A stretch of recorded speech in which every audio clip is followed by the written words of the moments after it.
Just figured out this egg box which I was about to throw out, I can use it for drying my leather. Just has been dyed now, but I also want to keep it in shape, so what I can do, stick that down there and then push that down like that, and as the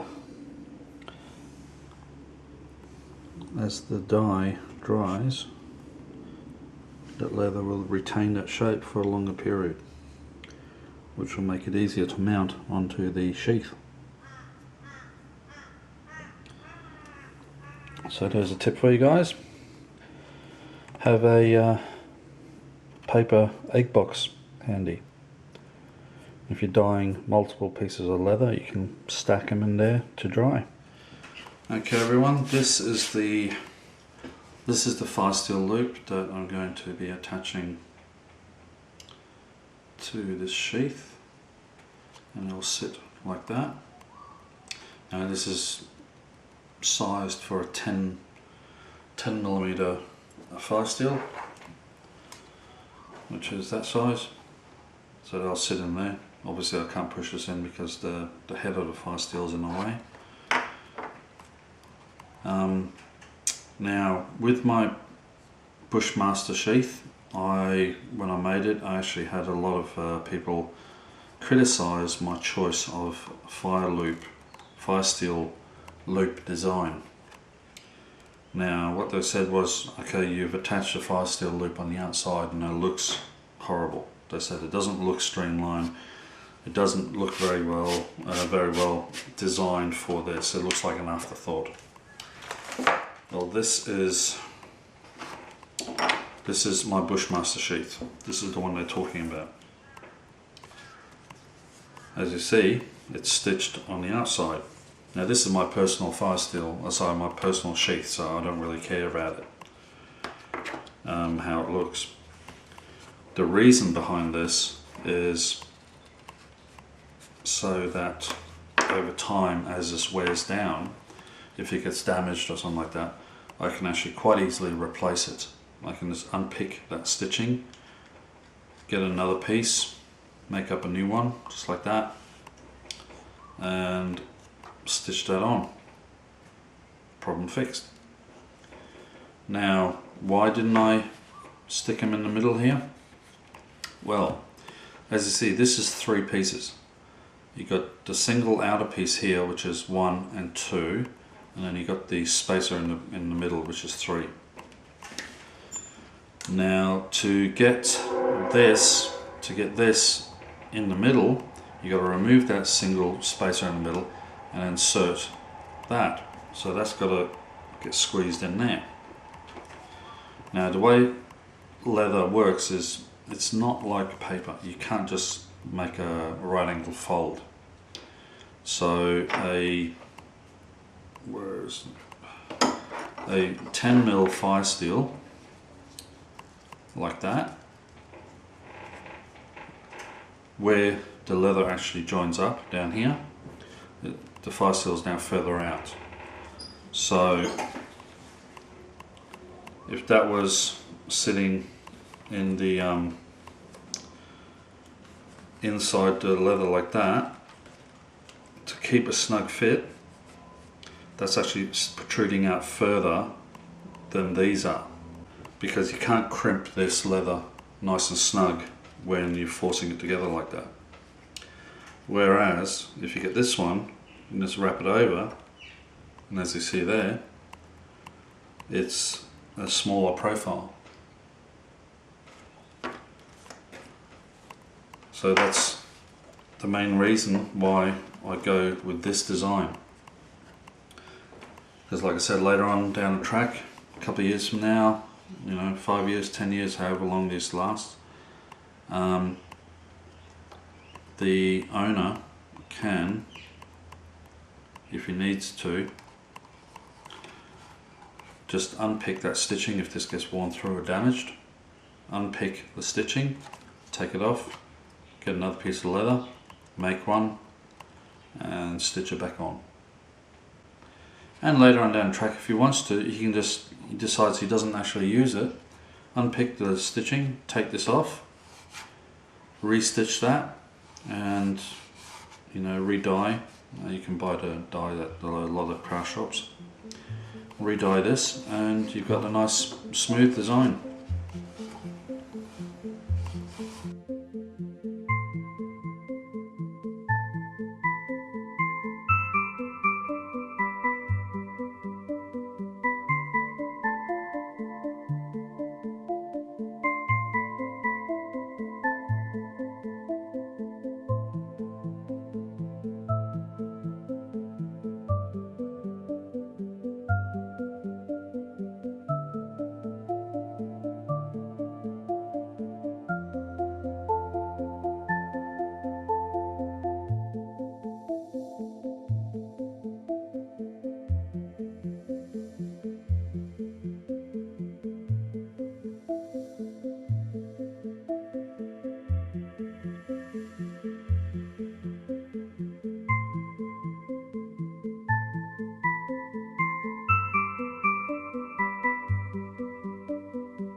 fire seal loop has been glued on.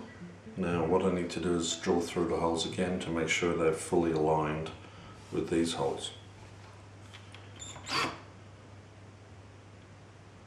And also to drill out any glue that may be in between them.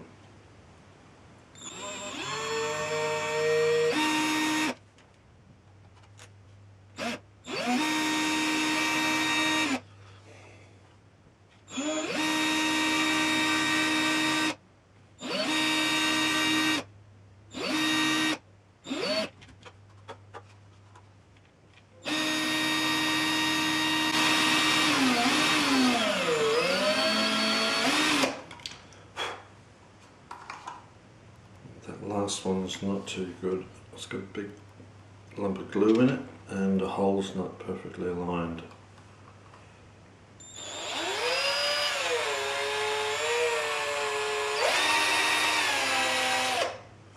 That's better.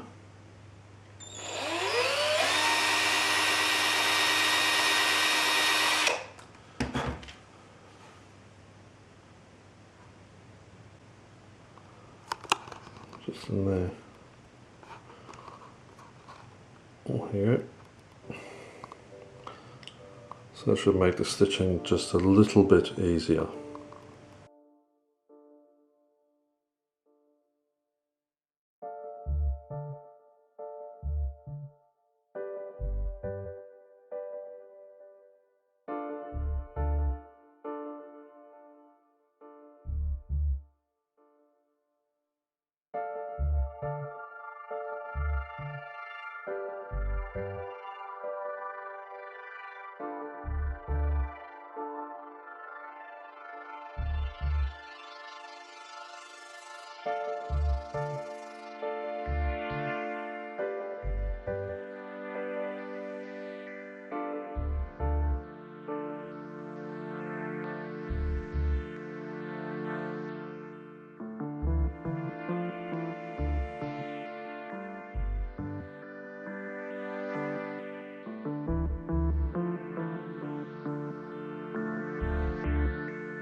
Okay.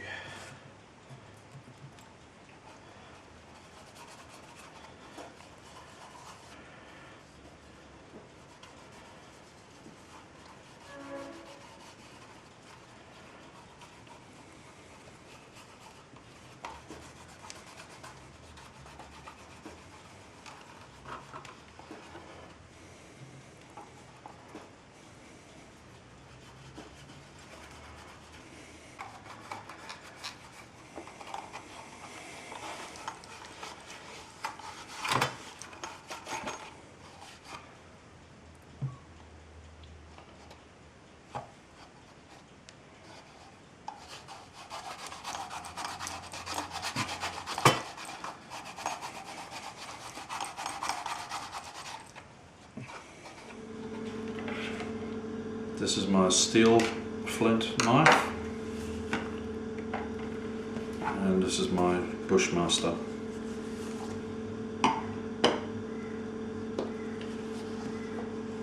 So as you can see, it's mid-range, size-wise.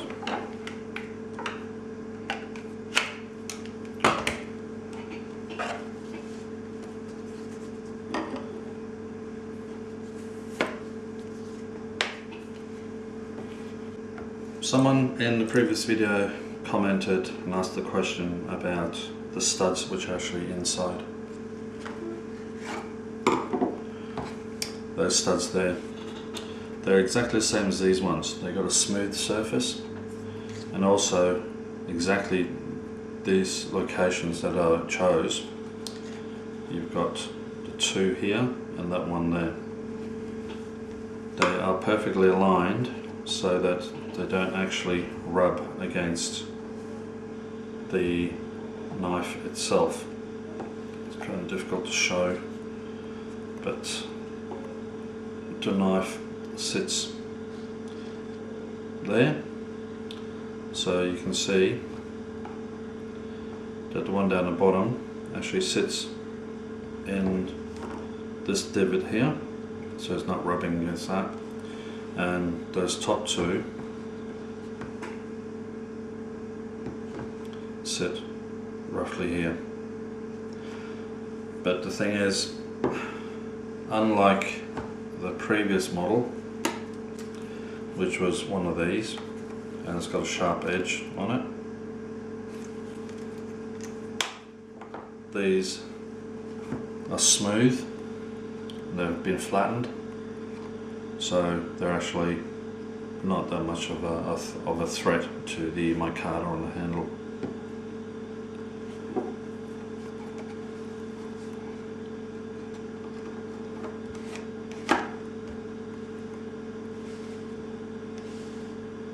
There we go.